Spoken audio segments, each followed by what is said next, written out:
violence between inmates and involving guards. Reports of abuse, neglect, and corruption among staff have been frequent. The treatment of inmates with mental health issues has been a particular concern, with critics arguing that the facility is ill-equipped to handle such cases appropriately. Likewise, the treatment of juvenile inmates is a subject of controversy. There have been calls for more appropriate handling in the facilities for young offenders. Numerous lawsuits and human rights investigations have targeted the conditions at Rikers Island, often focusing on issues like solitary confinement, the use of force by guards, and the prolonged detention of inmates awaiting trial. Now would be a good time to like the video, to subscribe. And are you guys enjoying the prison series? Do you like hearing about all the different prisons, learning with me together?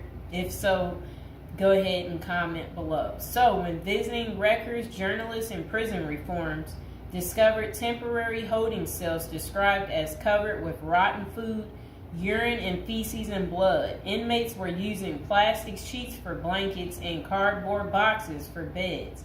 Maggots crawled over everything. Up to 26 men were crowded into a single cell where they used plastic bags as toilets.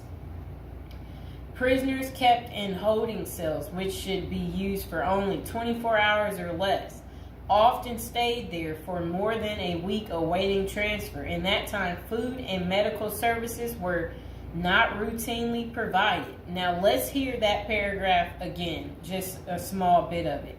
So, this was what journalists had noticed when visiting Rikers Island. The prison reformers discovered temporary holding cells described as covered with rotten food, urine, feces, and blood. Inmates were using plastic sheets for blankets and cardboard boxes for beds. Maggots crawled over everything. Up to 26 men were crowded into a single cell where they used plastic bags as toilets. That does not sound good, does it, people? It's disgusting.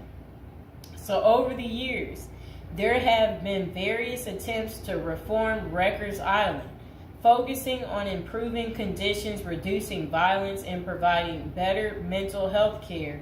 Amid mounting pressure, activists and political leaders have urged the city to close Rikers Island. In 2019, the New York City Council voted to close the jail completely by 2026, intending to replace it